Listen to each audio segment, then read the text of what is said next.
اچھا ابا جی agriculture engineer ہیں فیصل آباد، یہ جو یونیورسٹی ہے معروف ایگریکلچر یونیورسٹی، وہاں سے انجینئرنگ کی ہے اور وہیں سے تبلیغ میں لگے. تو میرا جو سوال جواب باقاعدہ ہے وہ یہی ہے پہلا کہ آپ کو بھیجا گیا دادا ابو کی طرف سے، تایا ابو کی طرف سے بھی آپ جائیں انجینئرنگ پڑھ کے آئیں آ کے.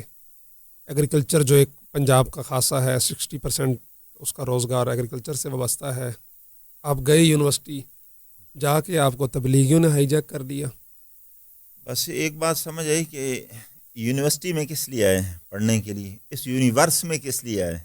اللہ کو راضی کرنے کے لیے. تو ایک ہے ضروریات زندگی، ایک ہے مقصد زندگی. یہ سارا جو کچھ بھی پروگرام، یہ تو ضروریات زندگی ہے. ڈاکٹر بننا، انجینئر بننا، کوئی اور کسی شعبے میں جانا، تو یہ ہے ضروریات زندگی. مقصد زندگی نہیں ہے کہ اللہ پاک نے ہمیں اسی دنیا میں بھیجا کہ ہم بس یہی کام کرتے رہیں.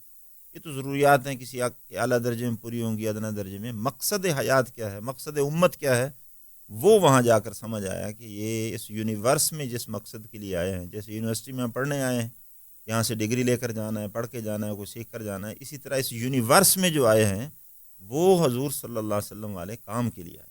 تو وہ واقعہ یاد ہے کوئی آپ کو، کس طرح پہلی دفعہ تبلیغ والوں کے جس کا کہتے ہیں ہتھے چڑھے یا بس انہوں نے اللہ تعالیٰ نے سروزے کے لیے وصول مہربانی کیا؟ کی. اصل میں یونیورسٹی میں پہنچتے ہی سب سے پہلا بندہ جو ملا وہ تبلیغی ملا، جس سے میں نے پوچھا کہ جی وہ میرا ہاسٹل کہاں ہے؟ سر سید ہال. تو انہوں نے کہا کہاں سے؟ میں نے کہا میں بہاڑی سے. اس نے کہا میں MLC سے، میں بہاڑی سے ہوں. تو آپ کی الاٹمنٹ کہاں ہے؟ میں نے کہا سر سید ہال میں. انہوں نے مجھے اٹھایا اور سیدھا سر سید ہال میں، جو وہاں کے ہمارے امیر صاحب تھے بھائی ذوالفقار صاحب، ابھی حال ہی میں وہ فوت ہوئے چند دن پہلے اللہ کے راستے میں سروزے میں. تو ان کے کمرے میں مجھے لے گئے، وہیں انہوں نے مجھے یعنی میری الاٹمنٹ ہو گئی. اس ماحول میں رہنے کی برکت سے اللہ تعالیٰ نے مجھے سروزے کے لیے قبول کر لیا. رمضان کا مہینہ تھا، تو 15 رمضان کو چھٹیاں ہوئیں. گھر میں آنے کا تقاضا بھی تھا، اعتکاف میں بھی بیٹھنا تھا، لیکن انہوں نے خوب ترغیب دی.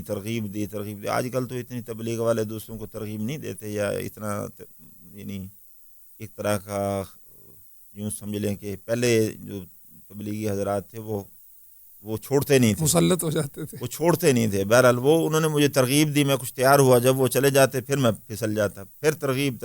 انہوں نے بھی عزم کیا تھا کہ میں نے ان کا وقت لگوانا ہے.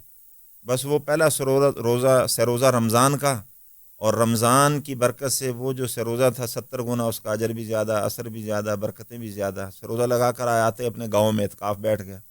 وہاں آتے محنت کی، 10 دن کی جماعت پوری تیار کر کے عید کے بعد میں ریونڈ لے گیا. بس اس سے اللہ نے آگے چلا دیا. وہ اس پہلا سروزہ جو ذریعہ بنا، کس سن میں؟ یہ سن 1992 کی بات ہے. تو پھر 94 میں اللہ نے 40 دن لگوا دیے. پھر چھٹے سیمسٹر کے بعد چھٹیاں ہوئیں، تو زیادہ لمبی چھٹیاں تھیں، اس میں 4 ماہ لگ گئے.